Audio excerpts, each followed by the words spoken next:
प्रधानमंत्री जी जब भी गुजरात में गिफ्ट सिटी की स्थापना की तो उनके मन में बहुत सारे विचार भी थे और गुजरात को गिफ्ट सिटी आर्थिक कैपिटल के तौर पे उभरे पूरे देश में, पूरी दुनिया के अंदर, इसके लिए इसकी स्थापना की थी और गिफ्ट सिटी में सेस का भी प्रोविजन किया था। बाद में गिफ्ट सिटी का बहुत सारा विस्तार भी हुआ और ये विस्तार की वजह से और आज दुनिया के अंदर ये गिफ्ट सिटी, यहाँ फिनटेक भी है, आईटी सेक्टर है, बहुत सारे मेडिकल सेक्टर, बहुत सारे सेक्टर यहाँ पर पनप रहे हैं, यहाँ उभर भी रहे हैं। लेकिन कहीं पर ये जैसे आईटी का हो, फिनटेक का हो, तो बाहर के देश के लोगों और देश के अंदर के लोगों भी यहाँ पर बिजनेस के लिए आते हैं, तो उनके लाइफ स्टाइल से मैचिंग भी करना पड़ता है। यहाँ आकर 2 दिन रुकना हो, 3 दिन रुकना हो, 4 दिन रुकना हो, बिजनेस करना हो, बिजनेस मीटिंग करना हो, तो जैसे विदेशों के अंदर भी और देश के दूसरे राज्यों के अंदर भी जो उनकी लाइफस्टाइल और सामाजिक तौर पे जोड़ने के लिए ये हमने निर्णय लिया है। और मैं मानता हूं कि जो हर्डल्स गुजरात के ये गिफ्ट सिटी, वैसे तो 30-40 कंपनियां विदेशों से भी आई है और करीबन 500 जितनी कंपनियां अभी कार्यरत भी है, 13 से 14 हजार लोग भी यहाँ पर काम कर रहे हैं। सबके लिए अपॉर्चुनिटी मिले और साथ में गुजरात केवल अपना ही नहीं लेकिन देश के विकास के लिए ये जो मॉडल खड़ा हुआ था और गिफ्ट सिटी जैसा इकोनॉमिक हब जैसे सिंगापुर है, दुबई है, ऐसा हमारे यहाँ गुजरात में यह हब के लिए जो थोड़ी बहुत लिमिटेशंस थी उसके द्वार हमने खोल दिए। કરવા માંગુ છું કે Surat diamond bourse world class building બન્યું છે અને દુનિયાનો ડાયમંડ કટ એન્ડ પોલિશનો સૌથી મોટો હબ છે। આપણે વિદેશ આધારિત ધંધો છે, આપણે સંપૂર્ણપણે ફોરેનના બાયર્સ ઉપર આપણે આ બિઝનેસ ચાલતો હોય છે। વિદેશના જ્યારે બાયરો આવે ત્યારે આ જ પ્રશ્ન અહીંયા પણ નડવાનો છે, પરંતુ ડ્રીમ સિટીની અંદર પણ ગુજરાત સરકાર પહેલેથી જ આ પ્રકારનું પ્રોવિઝન ડિક્લેર કરે તો હોટેલ બિઝનેસ પણ ડબલ પ્રગતિથી ત્યાં ડેવલપ થશે અને હોટેલ બિઝનેસ પણ ત્યાં ડેવલપ થશે। આવો જો પ્રોજેક્ટ અથવા કંઈક ગુજરાત સરકાર આ બાજુ પોઝિટિવ ચિહ્ન આપે અથવા ઇન્ટિગ્રેટ આપે તો હું ચોક્કસ માનું છું કે ડ્રીમ સિટીની અંદર પણ આવો પોઝિટિવ નિર્ણય લિમિટેડ એરિયાની અંદર લેવો એ અત્યારની માંગ છે અને સરકારે આ બાબતે વિચાર કર્યો। ગુજરાતના વિકાસશીલ મુખ્યપ્રધાન શ્રી ભૂપેન્દ્રભાઈ પટેલ અને એમની સરકારનો ખૂબ ખૂબ આભાર વ્યક્ત કરું છું ઇન્ડસ્ટ્રી તરફથી। આપણે સૌ જાણીએ છીએ કે ગુજરાત એ ભારતનું ગ્રોથ એન્જિન છે। ભારતના યશસ્વી વડાપ્રધાન શ્રી નરેન્દ્રભાઈ મોદીજી ગુજરાતના સીએમ હતા ત્યારે એમની દૂરદ્રષ્ટિ વિકાસના કારણે ગિફ્ટ સિટીનું ગાંધીનગરની આયોજન કરેલું। ગિફ્ટ સિટી એટલે ઇન્ટરનેશનલ ટ્રેડ સેન્ટર।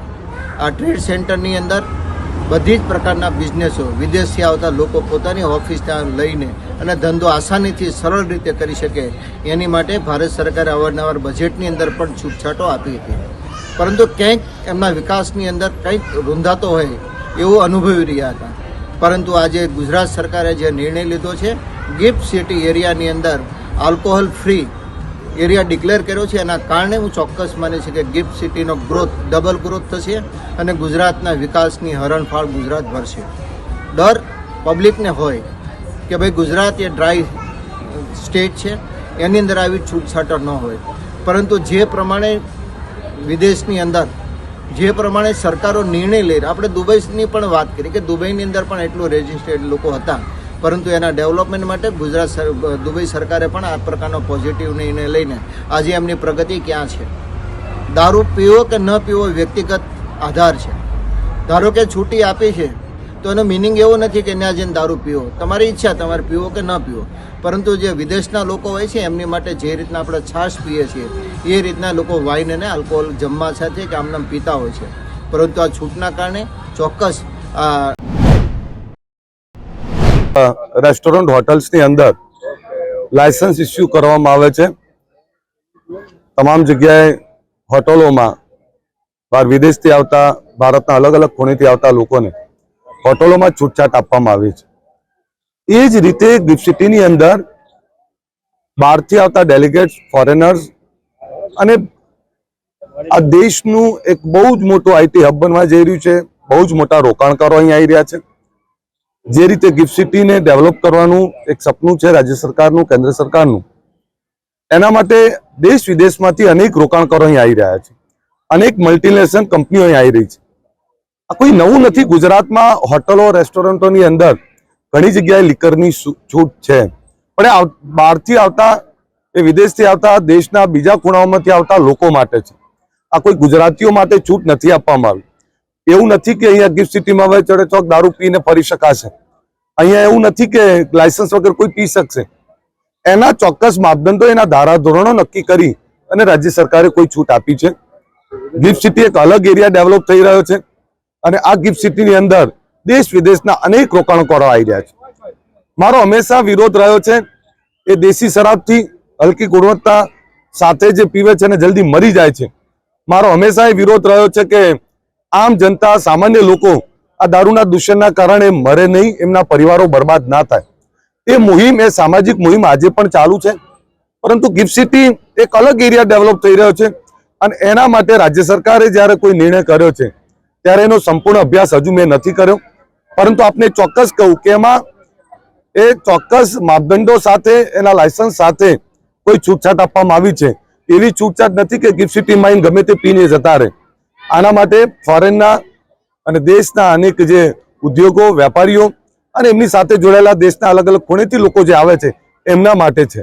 મહેમાનોને અને કર્મચારીઓને છૂટછાટ આપી છે તો એનો મતલબ એવો છે કે ગુજરાતીઓ જ જશે ને ત્યાં? નહીં, મહેમાનો, કર્મચારીઓ એ બહારના મહેમાનો અને કર્મચારીઓ. એની કોઈ એવી રીતે આ ગુજરાત આપણું છે. આ ગાંધીને સરદારનું ગુજરાત છે અને ગાંધીને સરદાર આ ભૂમિ ઉપર જન્મ્યા છે અને ગાંધીને સરદારના કારણે આજે ગુજરાતની સમૃદ્ધિ છે અને ગાંધીના સરદારના કારણે આ ગુજરાતમાં દારૂબંધી પણ છે. એટલે કોઈ એવી ભ્રમણામાં ના રહે કે અહીંયા દારૂબંધી હટવાની છે.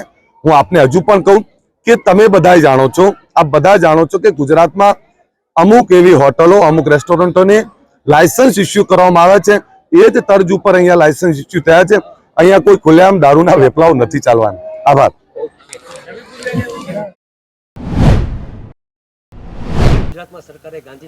હજી આખો રિપોર્ટ મેં જોયો નથી. એમાં શું છે એ મારો તો આ વિષય નહીં. એ જાણું પછી.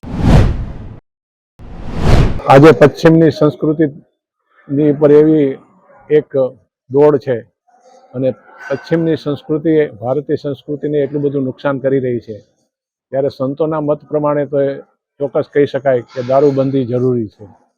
કારણ દારૂથી શરીરને નુકસાન થાય છે, કુટુંબ પરિવારમાં નુકસાન થાય છે અને સમાજમાં નામ ખરાબ થાય છે. એને સાથે સાથે સંપત્તિનો, પૈસાનો વ્યય થાય છે.